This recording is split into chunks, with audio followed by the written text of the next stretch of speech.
Hi everyone and welcome to today's world affairs. तो जैसा कि आपने ये न्यूज़ देख ही लिया होगा कि भारत जो है वो खुद का अपना इंडियन स्पेस स्टेशन यानी कि भारतीय स्पेस स्टेशन जो है वो बनाने जा रहा है और ऐसा अनाउंसमेंट जो है वो करा गया है कि इसरो जो है वो 2035 तक यानी कि 2035 तक अपना खुद का इंडियन स्पेस स्टेशन जो है वो बनाएंगे। विश्व में आप देखोगे तो फिलहाल के लिए इंटरनेशनल स्पेस स्टेशन है जो कहीं ना कहीं बहुत सारे कंट्रीज उसमें आपको देखने को मिल जाएगा, चाहे वो रशिया हो यानी कि रॉसकॉस्मॉस और यूएस से हो, नासा यहाँ पे, साथ साथ में आप देखो कि कनाडा वगैरह भी है, तो बहुत सारे नेशंस उसमें, यूरोपियन यूनियन भी है, तो वो सब मिल करके इंटरनेशनल स्पेस स्टेशन को बनाए थे जो कि कहा जा रहा है कि 2031 तक वो कहीं ना कहीं फंक्शन करने से बंद हो जाएगा और फिर उसको धीरे धीरे करके डीकमीशन कर दिया जाएगा पैसिफिक ओशन में।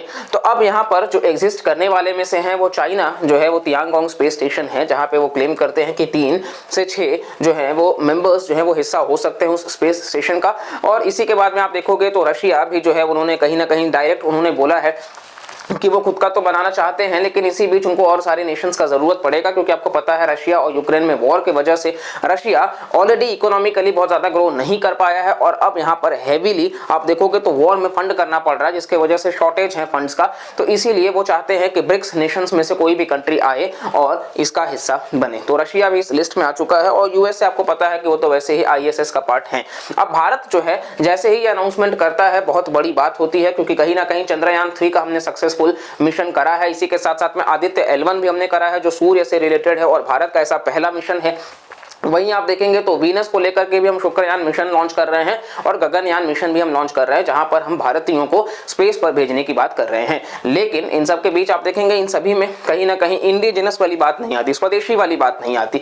तो ये स्वदेशी वाली बात आने के लिए ही यहाँ पर भारतीय स्पेस स्टेशन की बात करी जा रही है। तो वर्ष 2040 तक कहा जा रहा है कि एक भारतीय खुद एक भारत के ही यंत्र से जो है वो स्पेस में होगा। तो बहुत बड़ी बातें हैं और देखिए वक्त है, ऐसा नहीं है कि मतलब ये फटाक से आने वाला है, फटाक से होने वाला है, चीजों में वक्त लगेगा, समय लगेगा और ये इतना आसान भी नहीं होगा। अब आप देखेंगे तो बहुत सारे आपको आर्टिकल्स देखने को मिल जाएंगे कि aim for Indian space station by 2035, Indian on moon by 2030, और ऐसा देश के प्रधानमंत्री नरेंद्र मोदी जी ने इस बात को रखा है। नेक्स्ट आप देखोगे तो पीएम मोदी स्पेल्स आउट, जहां पे आपको सेम जो बातें हैं वो देखने को मिल जाएगी। यहाँ पे वीनस ऑर्बिटर मिशन की भी बात करी गई, मार्स लैंडर मिशन की भी बात करी गई।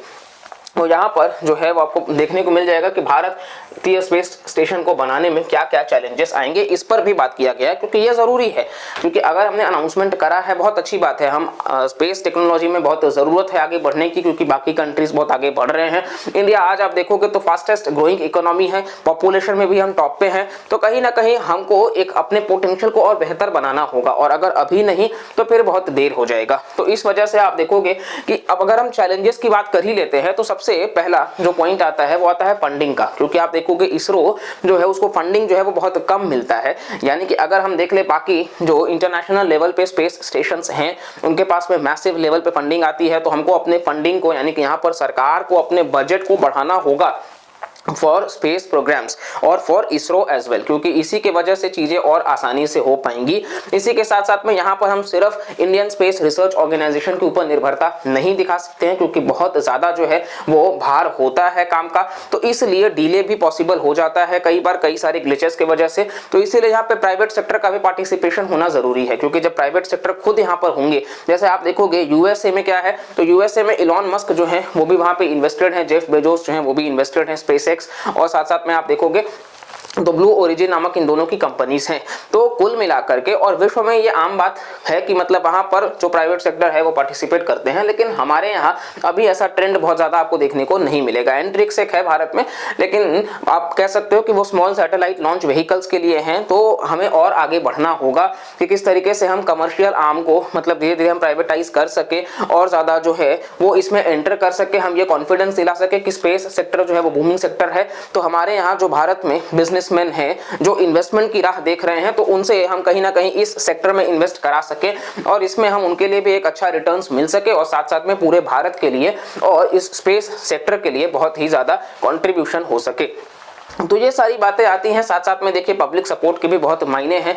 तो पब्लिक सपोर्ट, क्योंकि देखिए कई बार ग्लिचेस होंगे, लेकिन हमको वो सपोर्ट बनाए रखना होगा, हमको वो ट्रस्ट दिखाते रहना होगा। ऐसा नहीं कि हमारा ट्रस्ट इरोड हो जाए। तो ये सारी चीजें नहीं होनी चाहिए। और इसी के साथ साथ में आप देखोगे तो ओवरऑल ये कुछ चैलेंजेस हम बोल सकते हैं जहां पर भारत को आने वाले समय में थोड़ा सा फेस करना होगा कि किस प्रकार से चीजें हैं, स्टेबिलिटी कितना ज्यादा है, क्योंकि हम निर्भरता, जैसा कि आपको बताया, रशिया, आज आपको पता है कि रशिया और चाइना में बहुत अच्छी दोस्ती बनती जा रही है। तो हम ऐसा डिपेंडेंसी वहां पर भी नहीं दिखा सकते। विश्व में भी आपको पता है कि जियोपॉलिटिक्स में कुछ भी हो जाता है, तो इसीलिए यूएसए भी कितना रिलायबल पार्टनर है, वी नेवर नो, और हम अज्यूम करके नहीं चल सकते हैं कुछ भी। तो यहाँ हमको आत्मनिर्भर भारत की तरफ ही आगे बढ़ना होगा, अपने आप को सेल्फ रिलायंट बनाना होगा, लोगों के अंदर स्किल जनरेट करना होगा, साथ साथ में लोगों को और ज्यादा स्पेस टेक्नोलॉजी के बारे में स्पेशली एजुकेशन सिस्टम में बढ़ाना होगा, ताकि जो बच्चे हैं वो इसमें उनका पार्टिसिपेशन ज्यादा हो और उनका कंट्रीब्यूशन ज्यादा हो। क्योंकि जब ये बातें जन जन तक पहुंच पाएंगी तभी ये हम बहुत आसानी से कर पाएंगे, क्योंकि ये आबादी का हमको फायदा तो उठाना है, टैप करके उस पोटेंशियल को। तो ये सारी बेसिकली आप बातें देख सकते हैं। और ये ओवरऑल इंटरनेशनल स्पेस स्टेशन का आपको दृश्य देखने को मिल जाएगा कि किस प्रकार से ये लो अर्थ ऑर्बिट में जो है वो फंक्शन करते हैं। और इसी के साथ साथ में आप देखोगे तो कहीं ना कहीं विश्व के लिए आपको देखने को मिल जाएगा कि ये बहुत शांति का संदेश भी जाता है। और कहीं ना कहीं स्पेस आने वाले समय में बहुत बड़ा एक वॉर भी बनता जा रहा है। आप वॉर देख ही रहे हैं, किस प्रकार से रशिया यूक्रेन, किस प्रकार से इजराइल और हमास, तो स्पेस वॉर भी चालू है। यहाँ पे बाकी कंट्रीज का भी, जापान भी कहीं ना कहीं आपको देखने को मिल जाएगा, चाइना आप देख ही रहे हैं। तो इसमें भी भारत पीछे ना रहे, इसीलिए हमको इस चीज में भी जरूरत है कि हम ये रेस में मतलब पीछे ना रहें और अपने तरफ से अपना कंट्रीब्यूशन करते रहें। तो ओवरऑल ये बेसिकली न्यूज इन ट्रांजिशन है। चीजों को किस प्रकार से लेकर के जाया जाएगा, भारत एक ही बार में उसको लॉन्च करेगा या फिर वो फ्रैगमेंटेड में होगा, तो ये सभी जो डिटेल्स हैं वो आने बाकी हैं। तो समय रहते उन चीज़ों पर भी हम डिस्कस करेंगे जैसे जैसे वो अनवील होंगे। लेकिन फिलहाल ये बहुत बड़ी बात है और बहुत बड़ी खबर है और हम हर भारतवासी के लिए बहुत खुशी की बात है। बशर्ते हमको बस विश्वास दिखाए रखना होगा और अपनी चीज़ों पर डगमगाना नहीं है और बिल्कुल पूरे ईमानदारी से, पूरे नैतिकता के साथ में देश के लिए कॉन्ट्रीब्यूट करना है, क्योंकि हर भारतीय के कॉन्ट्रीब्यूशन से ही भारत देश आगे बढ़ेगा। तो चलिए मिलते हैं अगले वीडियो में, तब तक के लिए bye bye, take care and जय हिंद।